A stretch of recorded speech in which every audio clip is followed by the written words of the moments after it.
27 November जोङो दुलाराय बर' फरायसा आफादा मोनसे मिरुआरि सायख' आनजाद बर' बिजोंनि क्लास 9 आरो 10 नि फरायसाफोरनि थाखाय जों बेखौ खुंफुंनाय जायो आरो दिनै मोजां बाथ्रायानो बे जे जोंहा जेसेबां आसाम नाङै बर' फरायसाफोर क्लास 9 आरो 10 आव फरायनानै दं बिथांमोना गोसो गुदुङै गोबाङानो बे आनजादखौ बाहागो लानो थाखाय गोसो गुदुं जानानै बे आनजादाव बाहागो लाजोबदों आरो बिनिनो जोङो दिनै मोनसे हिसाब फारिलाइ जों होनो हायो जायाव जोंहा गासै जोङो आसाम नाङै क'क्राझारनिफ्राय लानानै जागायनानै जोंहा 17 माने जिल्लायाव सेन्टारफोर दङ आरो बे 17 सेन्टारसा टटेल जोंनियावहाय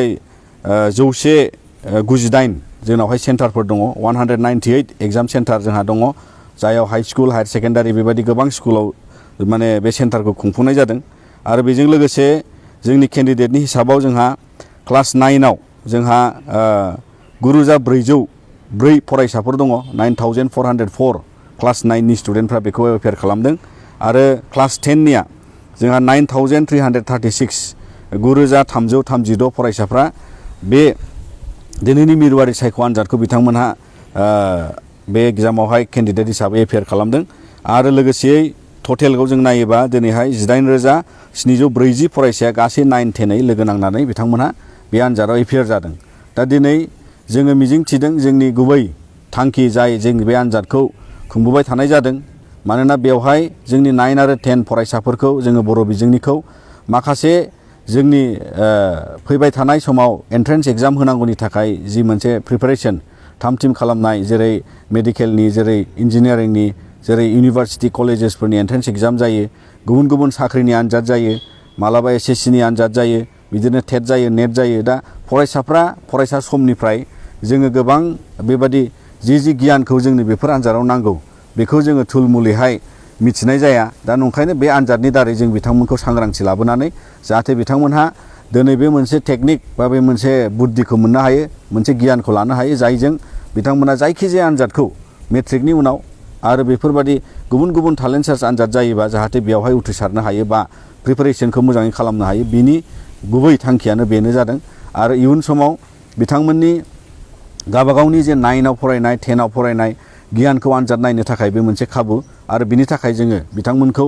बे आनजादावहाय गुबुन गुबुन साबजेक्ट मेटारखौ आयदाखौ होनानै जेनेरेल नलेजनिफ्राय लानानै कारेन्ट एफेयार्सनिफ्राय लानानै आरोबाव बायदि बिथिङाव गावबागाव फरायखानाय जेनेरेल मेथामेटिक्स ग्रामार आरो ससियेल्सआ मोजाङै आनजादखौ होफुंगोन आरो दिनै जोंनि जेसेबां बे सेन्टारफ्राव जोंनि गाहाय फोरोंगिरि प्रिन्सिपाल बिथांमोननिफ्राय लानानै फोरोंगिरि साफ्रोमबो जोंखौ बे आनजादाव मदद खालामदों आरो बिथांमोनहा इनभिजिलेटर हिसाबै जोंनि बे आनजादसालिफ्राव सेन्टारफ्रावहाय बिथांमोनहा बाहागो लादों मैखोमैनो जों बरायदों आरो बिथांमोनखौ जों साबायखर बावो दुलाराय बर' फरायसा आफादा जोङो बेखौ अरायसम खुंलांबाय थानायनि मोनसे थांखिजों जों लादों थांनाय कभिडनि समाव जोङो बोसोरनै 2020 आरो 21आव जों बेखौ खुंनो हायाखै दा देग्लायनिफ्राय जों रेगुलारै आरोबाव लांफिननो थाखाय थिरांथा लादों आरो बेयो जेब्लायबो जाबाय थागोन आरो बेवहाय जाय फरायसाफ्रा साबसिन पारफरमेन्स खालामो आनजादखौ साबसिन उथ्रिसारनो हायो बांसिन मार्क्स लानानै उथ्रिसारनो हायो जोङो 9 नि 3 10 नि 3 बेबादि सेलेक्ट खालामनानै बिथांमोनखौबो जोङो फेलिसिटेट खालामनाय जायो मानोना बिथांमोननि जि पारफरमेन्स बे गनायथिजों बे मोन्दांथिजों जोङो सिगां समफ्राव बिथांमोनहा अरायसम फरायनायाव मोजां मोनसे थासारिखौ मोनलांनायखौ जों नुनो मोन्दों आरो बेनिखायनो जों आसा खालामो जाहाथे बयबो फरायसाया दिनै बेयाव 18,000नि बारा जि फरायसाफ्रा एपियार जाबाय बिथांमोनहा बेखिनि गियानखौ 9 आरो 10 निफ्राय मोननो हानानै जाहाथे जायखिजाया समाव फैबाय थानाय गावबागाव जिउ राहा लामा दानो थाखाय आनजाद होनांगौनि थाखाय कारियार लांनांगौनि थाखाय फरायनायखौ दावगालांनांगौनि थाखाय मोजाङै प्रिपेयार जानो हायो बे गुबै थांखिजों दुलाराय बर' फरायसा आफादा जों फरायसाफोरनि सांग्रांथिखौ लांबाय थानो थाखाय जोङो बेयाव थिरांथा दङ आरो बेनिखायनो दिनै बे आनजादा दतमायावबो मोनसे बिराद गिदिरथार सेन्टार हिसाबै जोङो दतमानि नैबे हायार सेकेन्डारि स्कुलावहाय जों मोननो हादों आरो बेवहाय जों जथायै आनसलिक जिल्ला आरो बे स्कुलनि आरो गुबुन गुबुन साखाथिनि फरायसालिफोरनि फरायसाफ्रा बेयाव फैदों आरो साखाथिनि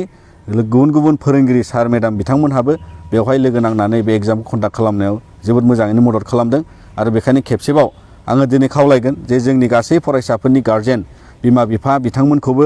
जाहाथे बिथांमोनहा बेबादि गुबुन गुबुन टेलेन्ट सार्च आनजाद आरो बायदि आनजाद होनायाव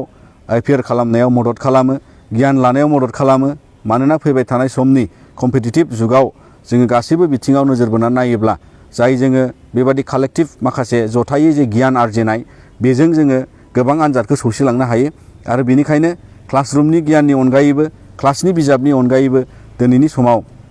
बेबादिनो गुबुन गुबुन आयदा फारिलाइखौ मिथिनानै गियान आरजिनानै कम्पिटिटिभ एग्जामफोरखौहाय होनो थाखाय कम्पिटिशनाव बाहागो लानो थाखाय जाहाथे जोंनि बिमा बिफा गार्जेन नोंथांमोनहा गावबागाव गथ' गथायखौ थुलुंगा होयो आरो इयुन समाव जाहाथे जाफुंसार जानो हानायनि थाखाय गासिबो राहाखौ मदद खालामो बिनि थाखाय जों खावलायबाय आरो दुलाराय बर' फरायसा आफादा जेखि राहा जाया मानो जों अरायसम फरायसाफोरनि मोजांखौ हास्थायनानै नाजालांबाय थागोन। जागायनाय समनिफ्रायनो माखासे मोजां बिदिन्थि मोननो हादों जेरै जाय फरायसाफ्रा नैबे सेन्ट्रेल टेलेन्ट सार्च आनजादाव मोजाङै उथ्रिसारनो हायो बिथांमोनहानो जोंनि कमल कुमार ब्रह्म देरहासार बान्था जायखौ जोङो क्लास 10 फरायसाफोरनि मेट्रिक आनजादाव सानखांनानै जोङो बिथांमोन बांसिन नम्बर मोननायखौ 10सा टप 10 जाय बिथांमोनखौ जों सायख'यो जों नुदों थांनाय सिगांफोरनि जि बोसोरफ्राव जों बे आनजादखौ खुंदोंमोन बे आनजादाव जाय सेथि नैथि थामथि जायगा लानो हादों बिथांमोनहानो आरोबाव कमल कुमार ब्रह्म देरहासार बान्थाखौबो सेथि नैथि थामथि बेबायदि पजिशन मोननाय माखासे बिदिन्थि जालांबाय दा बेखायनो जोंहा बे क्वालिटी एसेसमेन्ट बा बिथांमोननि रोंगौथिखौ टेस्ट खालामनायाव बे जोंनि मोनसे साक्सेस बा जोंनि मोनसे बिदिन्थि हिसाबै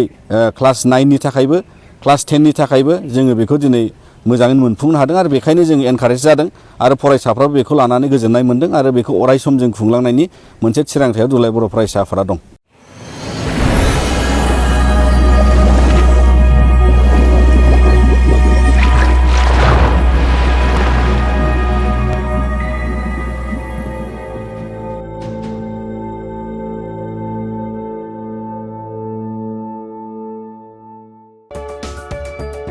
नोंथाङा गोबां रां आरजिनो गोसो जादों नामा? जुदि गोसो जादों अब्ला नोंथांनि थाखाय मोजां खौरां। New India technologies master franchise all Assam ATM service Hitachi ATM and Tata Indicash ATM फसंनानै नोंथाङाबो गोबां रां बुथुमनो हागोन। लाइमोनफोरनिफ्राय जागायनानै बैसो जानाय गासिबो बैसोनि सुबुंफोरानो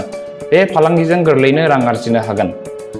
नोंथांनि गामियावबो बे एटिएम मेसिनखौ फसंनानै नोंथाङाबो मुलाम्फा मोननो हागोन। बांसिनै मिन्थिनो थाखाय 7002005072 एबा 9401230135 जानबुं अनजिमायाव दिनैनो सुलाद ला।